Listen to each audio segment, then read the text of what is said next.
Name a team without a coach. I bet you can't.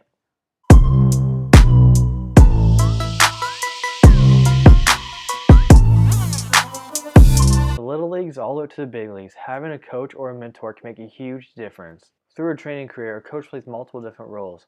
Let's take a look. Coaching a beginner, you're ultimately trying to build the biggest foundation you can. You're trying to teach the athlete the sport so they know the commands, how the flow goes at a meet, and feel more comfortable. You're trying to make sure they have optimal technique, because there is no perfect technique, but if you can at least improve it to be optimal for that athlete, it's going to help out in the long run. And the third is programming.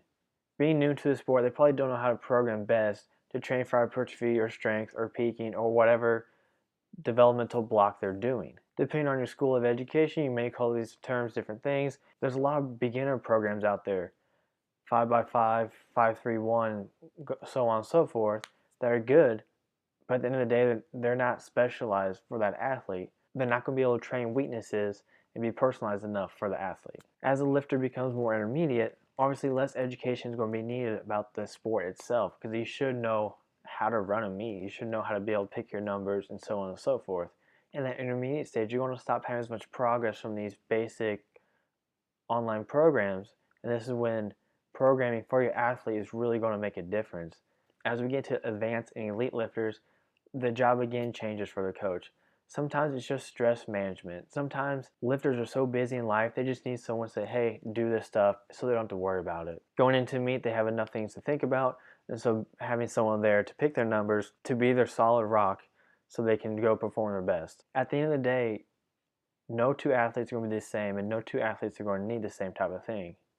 So I'm not going to try to sit here and list out all the things that a coach can do for the athlete, but ultimately there's a lot more benefits to having a coach than not. Now I hear the argument all the time of, a new lifter can just walk into the gym and essentially they get stronger just by being there, which is true. They do have a huge rate of progress in the beginning. However, imagine this athlete is not lifting properly, and now they're reinforcing these poor motor programs time and time again. They're getting really strong, but it looks really bad, and it's going to lead them up to injuries.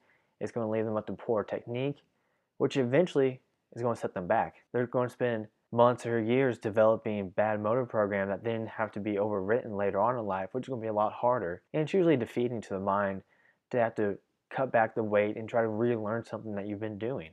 So if you just start from the beginning doing something properly, it's going to make a big difference. And that's where a coach can come in and make sure the athlete is doing it right, to make sure the athlete is safe, technique is optimal, and improve the things that need to get worked on. Usually when we first start lifting, we're just doing what feels natural, but natural is not always optimal. There's a reason why the first video of this series was technique is king, and that's because technique is so important. So a coach is not always necessary. There's definitely people who don't need one, especially if you're well versed in how the body moves, if you're able to write your own programs, if you're able to self-critique and learn from that way, maybe you don't need a coach. If powerlifting is just something you do just for fun and you don't want to become the greatest, you just want to do it to stay fit, maybe you don't need a coach. But if you're trying to get to that top level and maybe you don't fully understand programming, nutrition, stress fatigue, finding a coach or a mentor can bridge that gap for you so you can keep climbing up. Mistakes create experience, so learn from others' mistakes so you don't have to make those too. If you do decide to get a coach, talk to other athletes, talk to many coaches, shop around. Find one that you feel comfortable with, that you're able to build a rapport with, and someone who has the same goals for you. The coach should build you up. Truly, a coach can be your most valuable asset.